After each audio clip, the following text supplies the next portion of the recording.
Oke, baik, kita lanjutkan dengan materi tentang kemagnetan bahan. Jadi di materi ini kita mempelajari selain sifat kelistrikan yang sudah dipelajari sebelum UTS, sekarang kita pelajari sifat kemagnetan. Nah, mungkin di antara kalian sudah ada beberapa yang nonton video penjelasannya, dan di situ lumayan komplit sudah dengan contoh-contoh soalnya. Jadi di sini aku ingin memperjelas, mungkin bagi kalian agak sulit mengingat atau memahaminya ini bagaimana.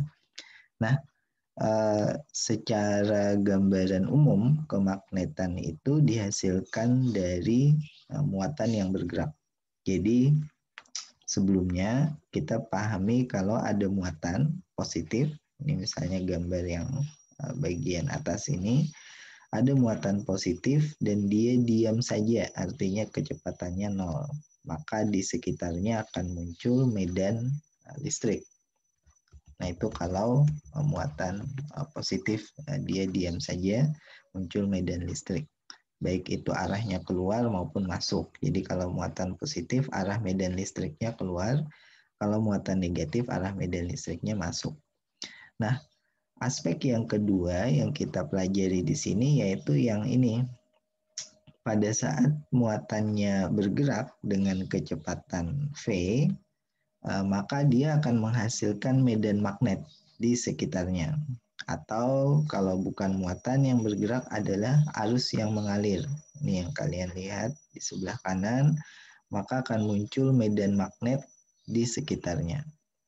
Nah, ini terjadi dengan syarat muatannya harus bergerak. Jadi kalau muatannya tidak bergerak, maka dia tidak muncul medan magnet.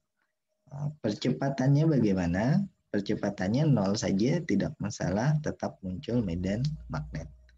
Nah, aspek yang ketiga ini itu adalah ketika percepatannya tidak sama dengan nol. Jadi muatannya ini memang bergerak, tetapi dia memiliki percepatan. Artinya apa? Semakin lama muatannya ini semakin cepat atau semakin lambat, berubah-ubah kecepatannya. Nah, yang terjadi adalah muncul gelombang elektromagnetik. Nah, ini yang menjadi dasar sistem komunikasi modern saat ini.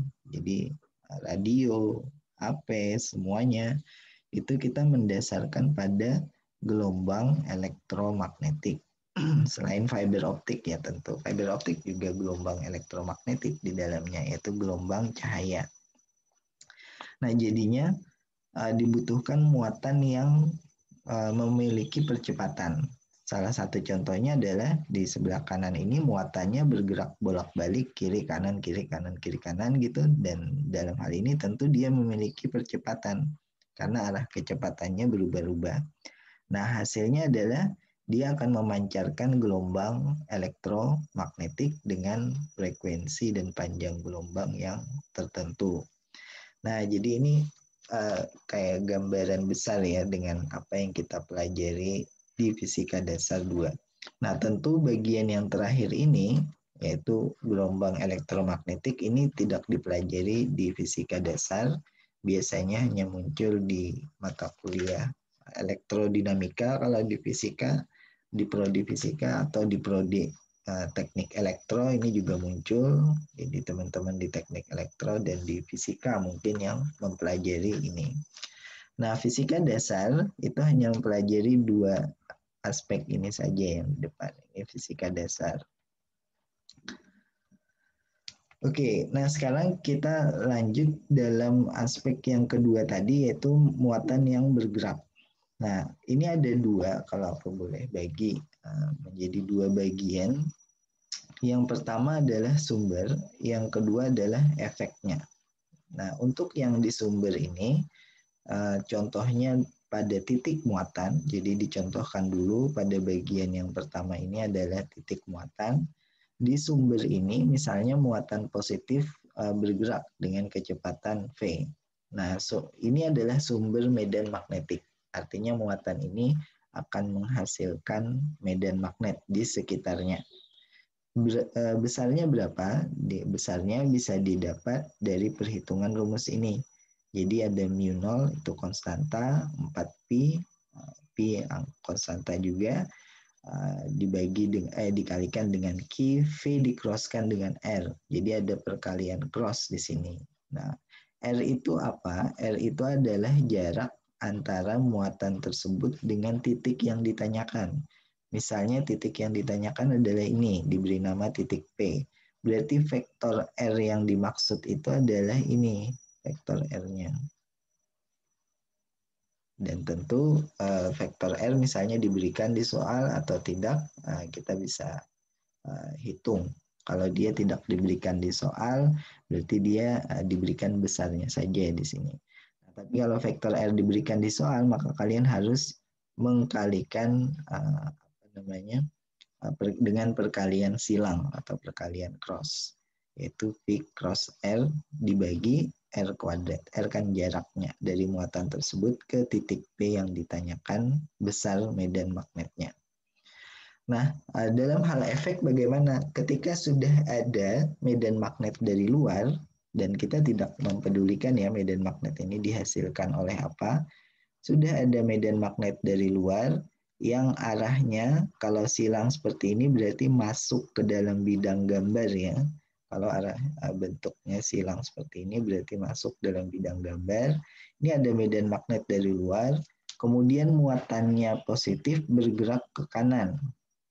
Berarti muatan ini efeknya dia akan mengalami gaya magnetik yang bisa dihitung dengan rumus ini.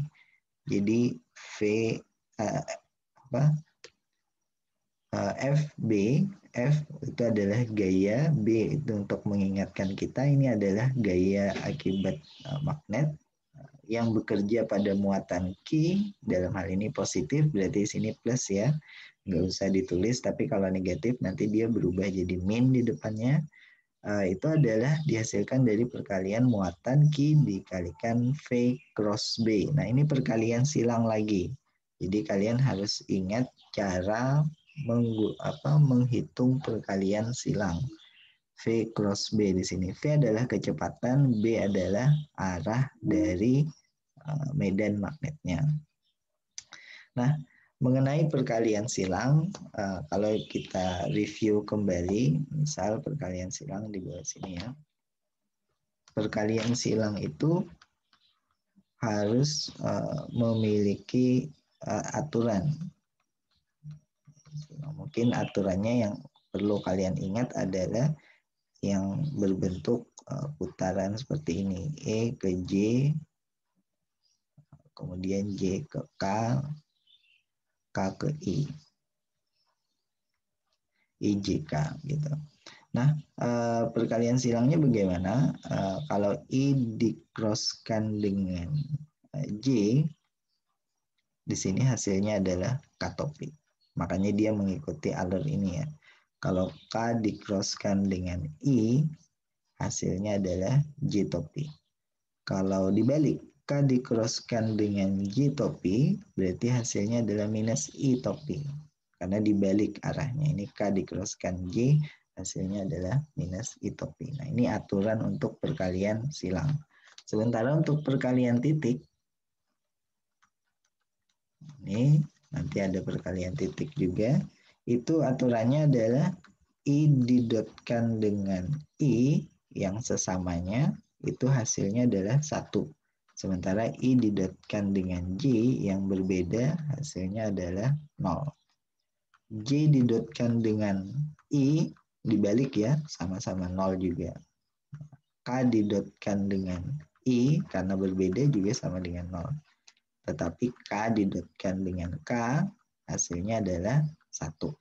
Jadi hanya untuk yang sama, perkalian titik akan menghasilkan bilangan 1. Gitu.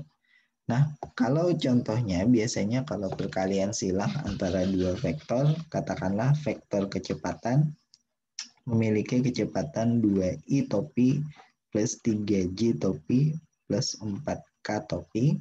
Sementara vektor medan magnetnya ini hanya di salah satunya saja, yaitu misalnya dia di 3 angka yang berbeda ya, misalnya dia di 5j topi. Dan ini satuannya adalah Tesla. Sementara kecepatan satuannya adalah meter per second. Nah, bagaimana kita menghitung V cross B? V cross B, ini macam-macam ya tekniknya, tapi kalian bisa menggunakan misalnya yang aku ingat, yang biasa aku pakai, tekniknya adalah aku akan tuliskan seperti ini, IJK. Kemudian aku susun V dulu, di sini 2, 3, 4, nih anggotanya V tadi 2, 3, 4K. Kemudian aku susun B. B karena hanya ada komponen J topi, berarti I-nya 0. J topinya 5, K-nya 0. Nah, di sini kalian gunakan determinan ya, makanya ini garis lurus, bukan hanya matrik, tapi ini determinannya. Nah, determinannya adalah I topi, isinya angka yang ada di kolom sebelah sini. Nih, yang sini ya. Yaitu perkalian antara 3 kalikan 0 dikurangi 4 kalikan 5. Jadi dia menyilang seperti itu. Kalau 3 kalikan 0, 0 dikurangi 4 kali 5, 20. Ditambah, jangan lupa, nah sekarang kita pilih yang J. Kalau yang J berarti kita harus memilih yang diarsir berbeda di sini. Misalnya aku arsir untuk J itu adalah yang 2 ini dan yang 40 ini. Jadi perkalian silang juga, cuma sekarang enaknya aku selalu membaliknya terlebih dahulu. Ini J, aku balik 4 kali 0, nih ya, 4 kali 0 dikurangi 2 kali 0. Nah, seperti ini. Kemudian K topi, nih, K topi, berarti K yang ini ya diambil, berarti kita ambil yang sisi sebelah sini yang beda warna nih. Nih, berarti yang diambil adalah yang 2 dan 35 ini. Nah, ini sih perkaliannya biasa aja, 2 kali 5, 10 dikurangi 3 kali 0, 0. Nah, ketemu kita angka akhirnya min 20 I topi ditambah J di sini 4 kali 0 dikurangi 2 kali 0 sama-sama 0. K di sini 10 saja ditambah 10 K topi. Nah, inilah hasil dari V cross B. Kenapa kita mencontohkan V cross B? Karena di bagian atas ini kan ada nih gaya magnet itu dihitung dari V cross B.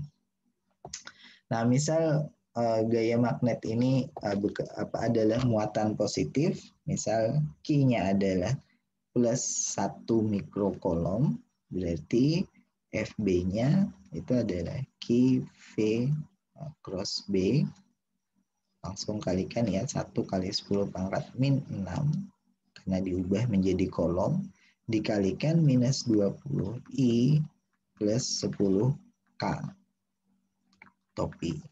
Berarti di sini ya, biar gampang aku tulis 10 K topi dulu dikurangi 20 I topi, sama aja ya karena dikalikan 1, ini dikalikan 10 pangkat min 6, satuannya adalah Newton. Nah, ini gaya yang bekerja. Nah, tapi kalau dia muatannya negatif, misal bukan positif 1 mikrokolom, tetapi muatannya negatif di sini,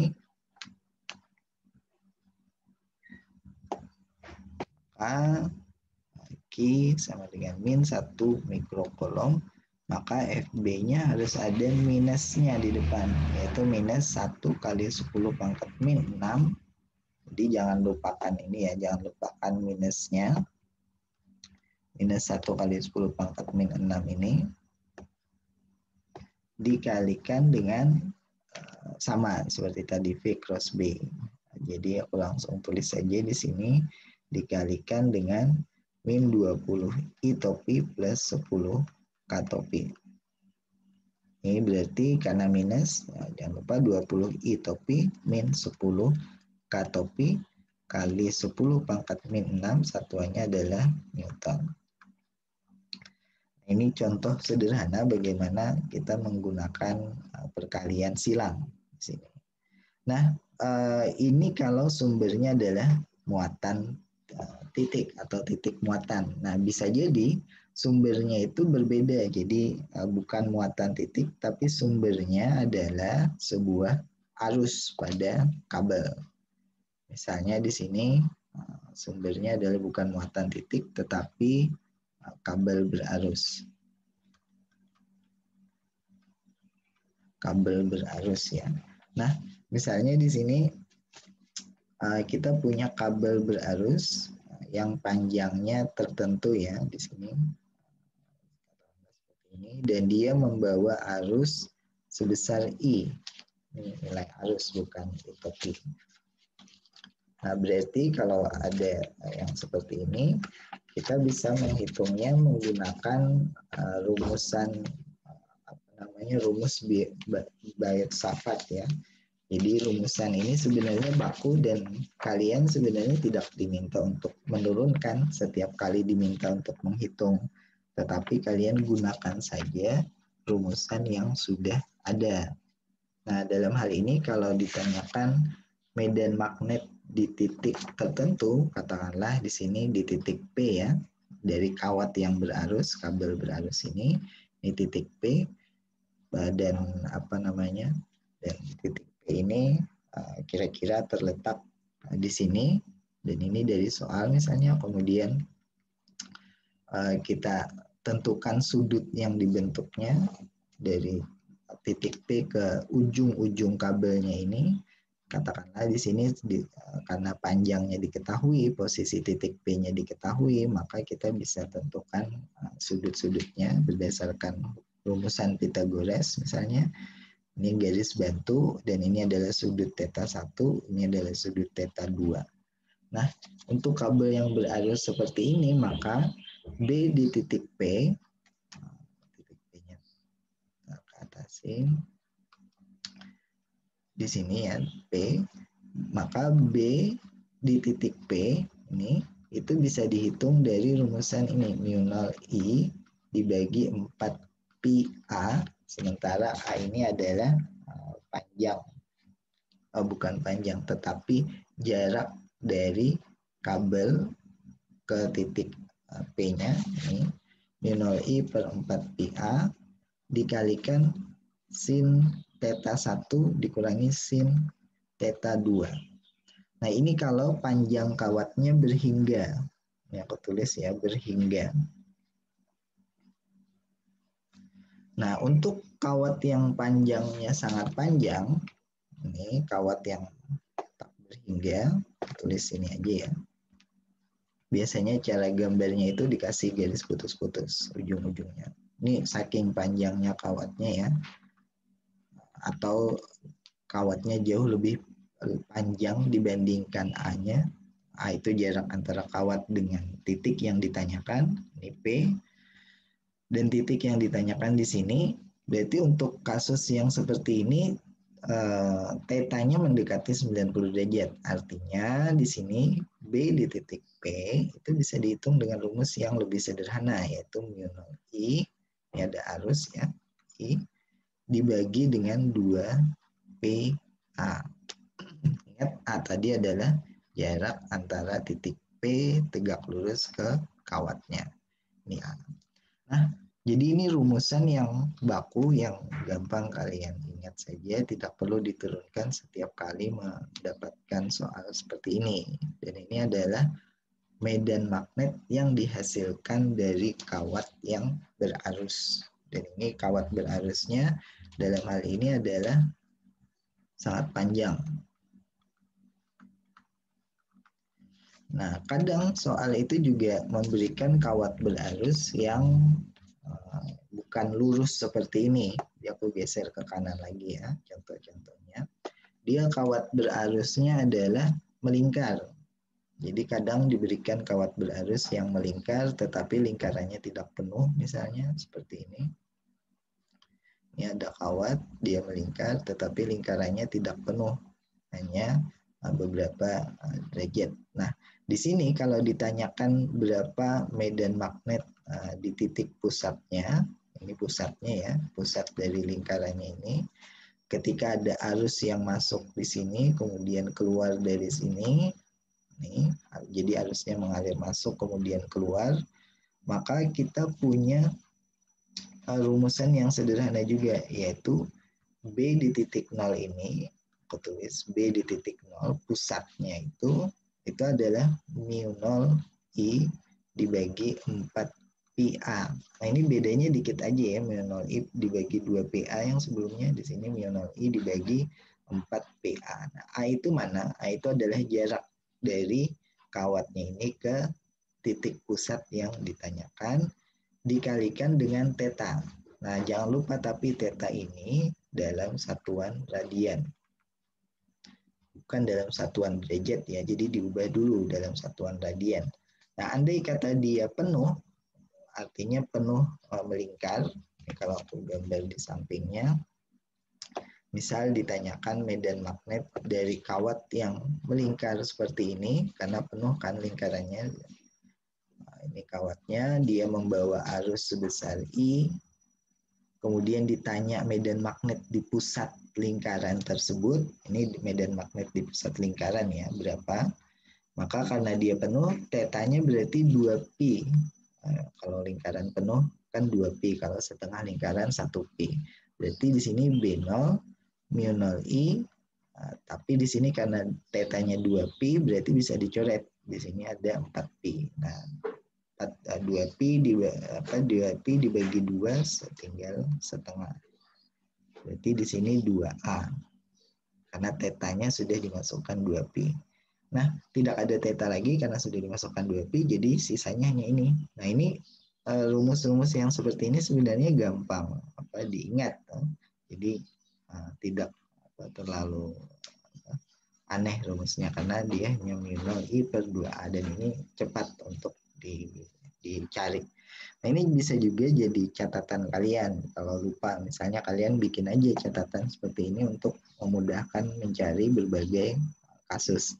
Nah, kadang pula medan magnetnya itu nggak ditanyakan di pusat lingkarannya, tetapi medan magnet itu ditanyakan di titik tertentu di sumbu lingkaran tersebut. Jadi kayak 3 dimensi ya gambarku sekarang. Ini lingkaran kawat yang membawa arus I. Arus I-nya mengalir seperti ini.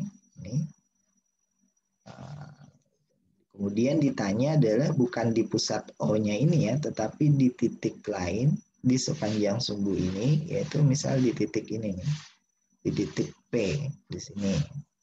Nah ini bagaimana rumusnya? Nah ini mungkin yang agak rumit ya, dan kalau kalian menurunkan ini ya tentu lama dan panjang jaraknya.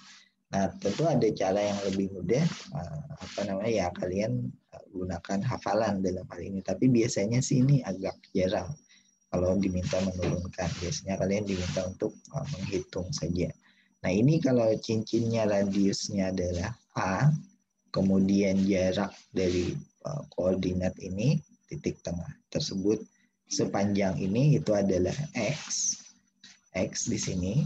Maka B di titik P tersebut, yaitu B, aku tulis X aja ya, karena di sumbu X yang dimaksud adalah itu adalah mu 0 I A kuadrat dibagi dengan 2 dikalikan A kuadrat ditambah 2 dikalikan A kuadrat ditambah X kuadrat pangkat 3 per 2. Agak rumit memang rumusnya, tapi kalau kalian mengingat ini bisa langsung dihitung. Nah, di sini juga ada penyederhanaan. Ketika X-nya sangat jauh atau X-nya jauh lebih besar daripada A, misal di sini X-nya jauh lebih besar daripada A, yaitu titik P yang dimaksud jaraknya sangat jauh, maka B-nya itu bisa didekati dengan nilai mu 0 I A kuadrat dibagi 2X pangkat 3. Nah, ini rumus yang sederhana dan ini kemungkinan yang muncul-muncul di soal biasanya seperti ini. Jadi balik lagi rumusannya lebih sederhana, mu 0 I A kuadrat dibagi 2X pangkat 3. Nah, ini untuk kawat berarus yang membawa arus dan menghasilkan medan magnet. Kemudian ditanya medan magnetnya nilainya berapa gitu. Jadi jangan bingung karena memang ada beberapa bagian. Nah, ini aku kotaki dulu. Ini rumusnya. Oke, kemudian kita balik lagi ke samping sini ya. Ini masih sumbernya saja. Jadi dari sumber tadi titik muatan, sekarang sumbernya bukan titik muatan tapi kabel yang berarus. Kemudian konfigurasi kabel berarusnya ada macam-macam. Ada kabel berarus yang berhingga, ini satu. Kemudian ada kabel berarus yang sangat panjang, ini dua. Kemudian ada lanjutannya panjang, kemudian ada kabel berarus yang tidak penuh lingkarannya 3, kemudian yang penuh lingkarannya 4, kemudian yang penuh lingkarannya tapi yang ditanyakan bukan di pusat lingkaran 5, kemudian 5 ini ada 2 ya rumusnya. Nah memang ya rumusnya cukup banyak, tapi kalau kalian sudah mengingatnya atau memiliki catatan ini gampang untuk mencarinya. Nah sekarang bagian efek di sini. Efek ini adalah kalau tadi yang berupa titik muatan, sekarang berupa kabel berarus. Jadi ini aku kembali ke sini ya, tapi ini di bagian baris efek. Ini kabel berarus di sini. Tidak usah aku tulis lagi. Jadi contohnya adalah di sini kabel berarus, ini kabelnya membawa arus misalnya. Kemudian kabel ini ada di dalam medan magnet B.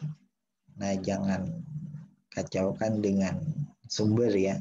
Ini adalah efek. Jadi sebuah kabel berarus ada dalam medan magnet B yang masuk ke dalam bidang gambar. Nah, yang ini biasanya kita punya rumusan baku juga. Sebentar aku carikan rumusan yang bakunya. Ini kita punya rumus yang untuk kabel yang berhingga, artinya kabelnya punya panjang ya. Jadi aku tulis di sini sama-sama berhingga. Berhingga tulisannya, artinya kabelnya tidak cukup panjang tapi ada sepotong saja misalnya di sini, dan panjang kabelnya ini adalah L misalnya, dari ujung sini sampai ke sini. Nah ini L. Nah bagaimana gaya magnet yang dialaminya? Jadi kita bukan menanyakan berapa besar medan magnetnya karena udah dari luar ada medan magnetnya gitu. Nah berapa gaya magnet yang dialami oleh kawat berarus ini dan arahnya kemana? Ini kita punya gaya Lorentz ya biasanya di sini sebutnya FB dan dia vektor, ini juga vektor ya yang di atas tadi lupa B-nya. FB ini adalah I arusnya dikalikan dengan vektor L, ini vektor panjangnya, dan panjangnya ini mengikuti arah I ya, arah vektornya, di-crosskan dengan B, FIL cross B. Ini pasti udah banyak diingat karena ini di SMA juga ada. Nah vektor L itu arahnya ke kanan, jadi ini vektor L arahnya ke kanan. Aku tulis L topi ya, arahnya ke kanan. Sementara B-nya masuk ke bidang gambar. Berarti kalau L di-crosskan dengan B, maka dia akan mengalami gaya Lorentz, ini gaya magnetik ke atas. Ini aku tulis FB. Nah ini caranya adalah kalau kalian susah membayangkan, aku membayangkannya dengan seperti sebuah tutup botol gitu, atau skrup, mul, baut. Jadi kalau L yang arahnya ke kanan diputar masuk ke bidang gambar, yang B yang masuk bidang gambar, maka kita dapatkan gaya yang arahnya ke atas, yaitu skrup yang diputar ke bidang gambar, skrupnya naik ke atas gitu. Oke, ini kalau bingung tinggal hitung matematisnya aja dengan perkalian silang tadi. Nah, di sini kita punya FBIL cross B. Oke, ini untuk gaya yang dialami oleh kawat yang panjangnya berhingga gitu. jadi panjangnya tertentu.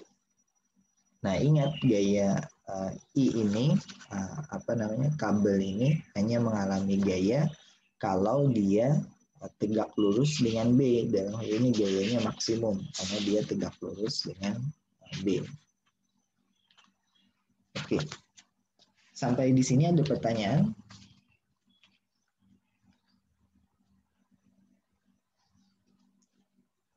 Tidak ada.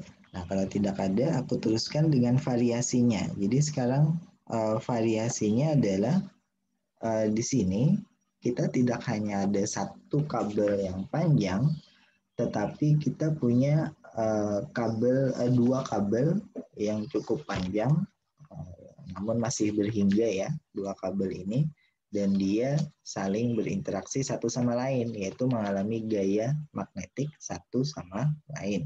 Nah, misalnya di sini adalah kabel satu, kemudian dia membawa arus I1 ke arah situ, kemudian ada kabel yang lain di dekatnya, kemudian membawa arus I2 ke arah situ juga, ke arah yang sama ya. Kemudian panjangnya di sini adalah L kecil, maka dia akan mengalami gaya tarik. Jadi kalau dua kabel ini arah arusnya sama, dia akan mengalami gaya tarik satu sama lain yang besarnya sama, sebesar F. Kalau mau tulis FB silahkan.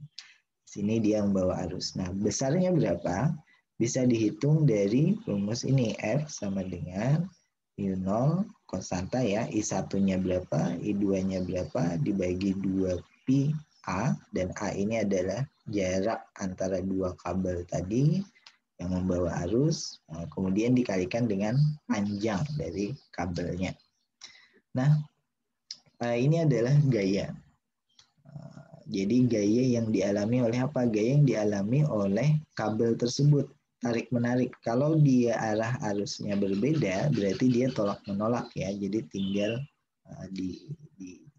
diingat saja kalau arahnya sama arusnya, berarti dia tarik-menarik. Kalau arah arusnya berbeda, ini aku gambar di bawah. Misal yang satu adalah ke sana, I-nya, kemudian yang ini arah I-nya ke samping, maka dia akan tolak-menolak. B-nya tolak-menolak. Oke, jadi ini gampangannya untuk mengingat. Nah, sampai di sini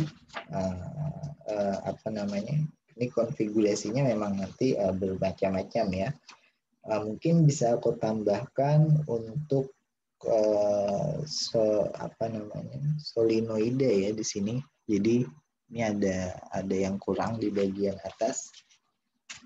Jadi untuk sumber magnetik tadi memang macam-macam. Bagian atas. Nah, kita ingat di baris yang ini yaitu sumber itu ada berbagai macam konfigurasi ya, kawat yang sangat panjang, kawat yang dibikin melingkar, kawat yang tertentu arahnya seperti ini. Nah, ini kalau aku teruskan di sebelah sini, ini biasanya ada konfigurasi kawat yang dipilinkan atau dililitkan. Jadi kawatnya dibikin seperti sebuah pegas seperti ini. Jadi dililitkan pada satu batang, dan ini kita menyebutnya sebagai solenoida. Dan pada solenoida ini mengalir arus juga I. Jadi di kawatnya I-nya masuk di sini, nanti I-nya keluar dari sini. Dan biasanya cara gambarnya bisa 3 dimensi seperti ini, atau bisa digambar seperti ini aja di atas. Seperti potongan melintang ya. Ini potongan kawatnya bagian atas, ini potongan kawatnya yang bagian bawah gitu. Yang di atas masuk karena solenoidanya dipotong setengah tadi, yang di bawah yang di bawah keluar. Ini simbolnya titik kan. Nah, di dalam kawat solenoida seperti ini akan muncul medan magnetik yang arahnya ke sini. Ini kalau ingin gampang mengingatnya adalah menggunakan kaidah tangan kanan. Jadi tangan kanan ibu jarinya masuk di atas, kemudian keluar di bagian bawah, itu arah arusnya. B-nya adalah keempat jarinya masuk, B-nya adalah arah ibu jari kita. Nah, di sini tentu ada jumlah lilitan persatuan panjang. Ini kalau panjangnya L, kemudian ada N lilitan, berarti N kecil adalah N dibagi L. Ini banyaknya lilitan ya. Nah, B bisa dihitung dari mu 0 N kecil dikalikan I arusnya. Nah, ini rumus yang baru lagi. Jadi, memang di fisika dasar tentang kemagnetan ini banyak sekali rumus yang baru gitu. Di sini untuk solenoida kita punya B sama dengan mu 0 NI. Nah, bisa juga di sini bukan solenoida seperti ini, tetapi toroida. Jadi bisa juga nanti soalnya itu adalah bagian yang toroida. Toroida itu apa? Toroida itu ya solenoida yang diputar sehingga membentuk lingkaran. Jadi di sini toroida itu tidak lain solenoida yang diputar sehingga melilit seperti melingkar gitu. Ini kalau aku coba gambar ya, seperti ini. Nah, toroida, dan ini penuh dengan lilitan di sini. Nah, ini penuh dengan lilitan dan melingkar, lilitannya dibuat melingkar. Jadi seperti ini sebuah toroida, ada arus yang mengalir di setiap lilitannya itu, dan ini punya jari-jari. Jadi jari-jarinya dihitung dari pusat sini ke pusat toroidanya yang di tengah ini ya. Ini besarnya adalah R. Kemudian ada berapa lilitan? Ini ada N lilitan di sini, N lilitan. Nah, ini rumusnya juga tertentu ya, itu udah kalian bisa menurunkan juga, bisa juga tinggal diingat B adalah mu 0 N I dibagi 2 pi R. Jadi ini bagaimana medan magnet yang dihasilkan oleh sebuah toroida. Nah, medan magnetnya di mana? Tentu medan magnetnya ini yang aku garis warna biru ya. Medan magnetnya ada di dalam sini. Ini medan magnet. Nah, ini medan magnetnya semua di sini. Ada di dalam tabung toroidanya. Mengalir di situ, terbentuk di situ gitu. Oke, nah dalam hal ini berbagai teknik itu digunakan untuk menurunkan rumus tadi. Ada teknik yang biasa, ada teknik yang menggunakan hukum hukum Gauss. Jadi itu hanya teknik yang memudahkan. Hukum Gauss atau hukum Ampere ya sama aja sebenarnya. Jadi untuk Gauss itu untuk menghitung fluxnya, untuk Ampere adalah untuk menghitung medan magnetnya. Nah, ini aku jadikan bagian yang ketiga hukum ini atau metodenya ya. Ini sumber efek yang ketiga adalah metodenya. Nih, tulis ini. Metodenya bisa perkalian masalah aljabar vektor ya, ini namanya aljabar vektor, perkalian silang atau perkalian dot.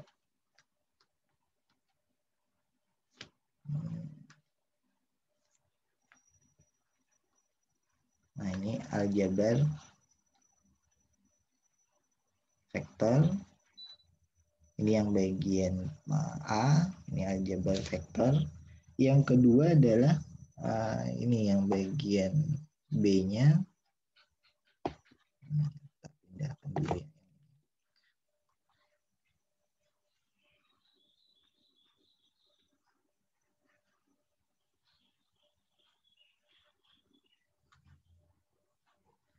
Nah, bagian yang kedua ini adalah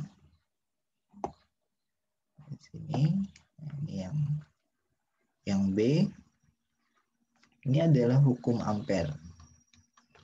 Nah, ini juga ada penjelasannya di video kuliah, yaitu hukum Ampere itu rumusan matematikanya adalah seperti ini ya. Integral tertutup B, vektor B dot ds, ini vektor ds, itu sama dengan mu 0 I. Ini arus, ds ini adalah elemen lintasan. Nah, ini maksudnya apa? Hukum ampere ini digunakan kalau kita ingin menghitung medan magnet di sekeliling kawat berarus, baik kawat lurus tadi, kawat melingkar, atau solenoida. Makanya kita dapat rumusan seperti yang di atas. Nah, kalau kita gambarkan B ini, misal ini kawat berarus ya, arahnya dia membawa arus ke atas, ini I, maka B tersebut, ini B yang warna biru ya, itu melingkari dari melingkari kawat ini arah B-nya kayak gini. Nah, dan ini di sepanjang di sepanjang kawat dia muncul B. Nah, arah B-nya melingkar seperti ini. Nah, yang dimaksud dengan DS ini itu adalah elemen kecil dari lintasan ini gitu. Jadi ini ada lintasan kecil ini kita tulis sebagai DS di sini. Dan B-nya adalah ini, arah vektor medan magnetik di titik DS ini. Jadi ini adalah B-nya, mungkin yang warna biru ya. Ini B-nya ke sini, ini B-nya. Nah, mu0I ini adalah arusnya. Jadi hubungannya adalah ketika B didotkan dengan DS di sepanjang lintasan melingkar ini, maka hasilnya adalah arus.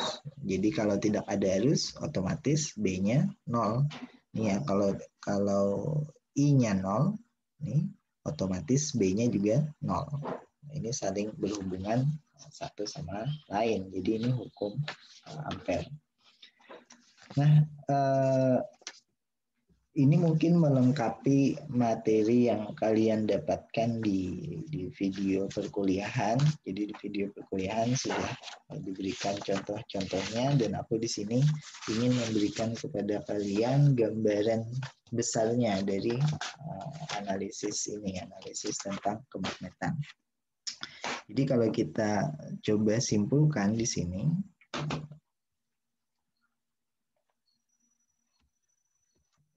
kita sudah punya sebentar. Coba zoom out supaya lebih kelihatan gambaran besarnya.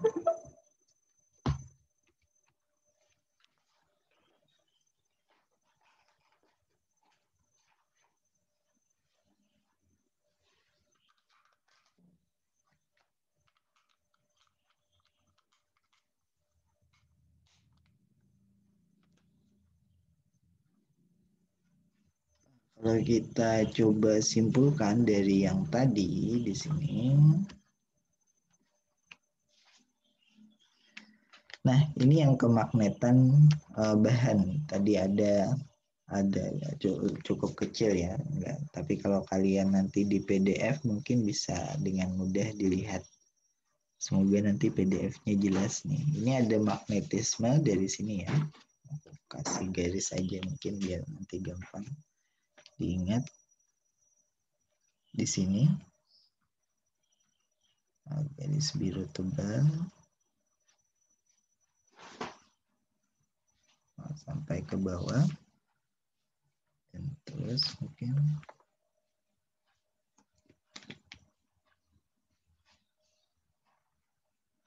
di sini. Kemudian di sini ada ada konsep, ini bagian awal. Terus ke sana. Kemudian ada sumber, efek, dan aljabar vektor. Ini aku pisahkan ya, sumber dengan efek biar nanti enggak ini.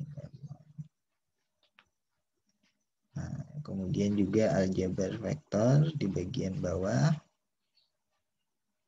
Nah, jadi sebenarnya yang kita bahas atau pembahasan dalam fisika dasar di bagian kedua ini ya tentang tentang bentuk-bentuk yang seperti ini gitu. Jadi memang ada banyak sekali variasi di sini sehingga rumus yang perlu diingat itu juga banyak. Atau dari kalian misalnya tidak ingin mengingat rumus ya berarti tinggal pelajari hukum ampere saja. Kemudian di bagian bawah sini, ini bagian yang ketiga, ini adalah tentang metode tadi ya. sumber efek. Ini perlu aku tulis mungkin metode berarti di sini supaya nggak ketukar aljabar vektor. Tapi ini yang ketiga ini adalah metode. Nah, di metode ini tadi kita pelajari aljabar vektor, hukum Ampere, atau ini hukum Gauss mungkin, atau Gaussian. C hukum Gauss untuk kemagnetan ya.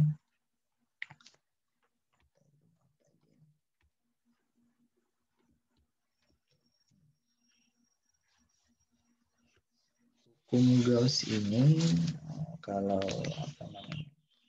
Ini yang bentuknya pas yang mana?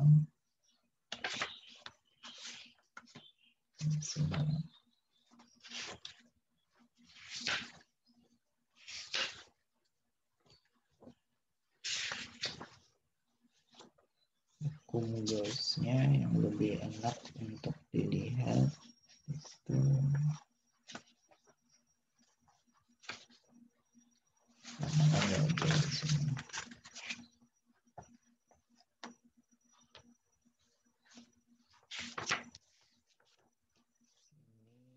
ini aja sih definisi ya, definisi untuk kemagnetan dalam bahan.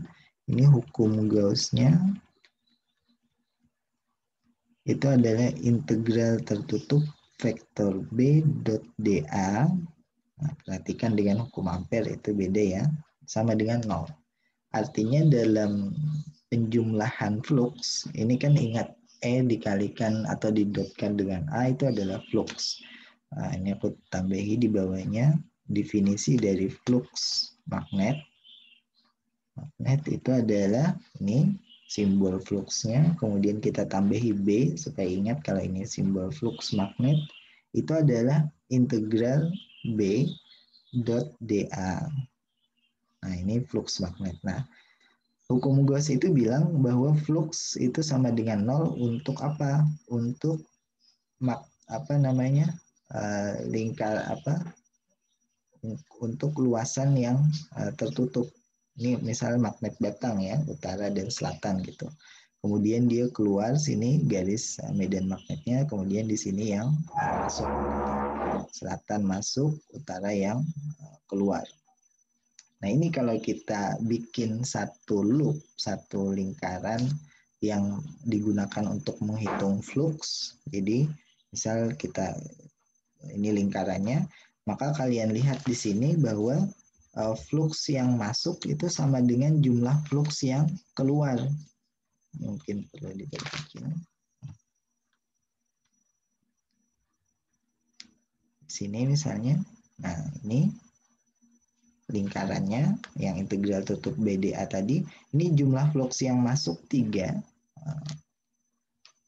Flux yang masuk 3, flux yang keluar juga 3 gitu. Makanya jumlahnya sama dengan 0. Nah, ini hukum Gauss. Kalau diminta menghitung flux, kalian bisa menggunakan perkalian dot di sini, atau kalau misalnya B-nya homogen, kalian biasanya tinggal mengalihkan besarnya saja. Jadi B, A, kalau perkalian dot berarti cos theta. Theta ini adalah sudut yang dibentuk antara fluxnya dengan luasannya. Jadi kita ingat luasan kan juga punya vektor.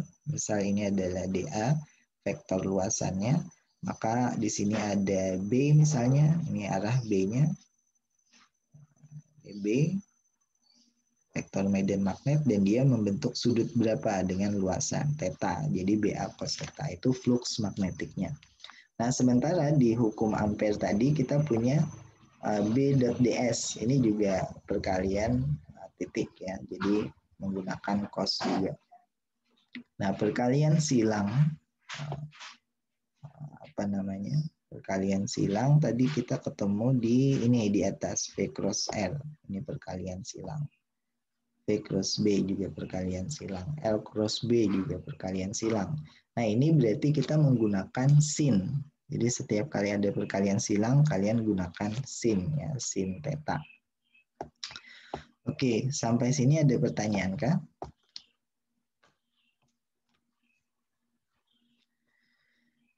Tidak ada.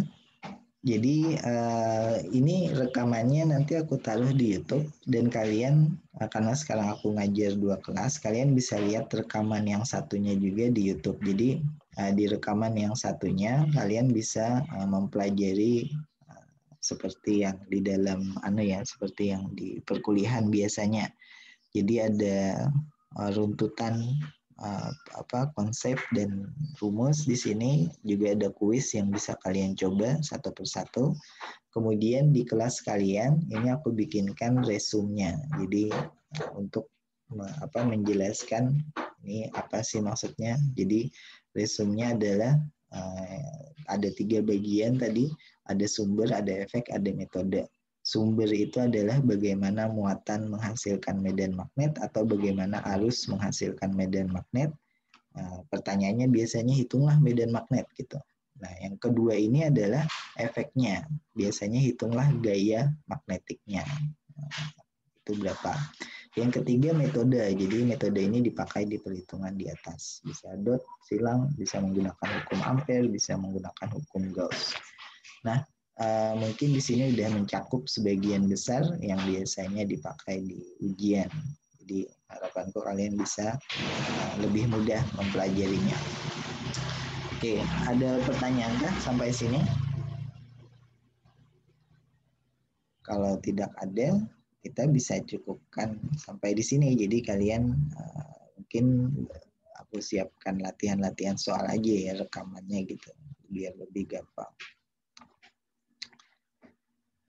Oke, kalau tidak ada, aku cukupkan sampai di sini. Terima kasih. Assalamualaikum warahmatullahi wabarakatuh.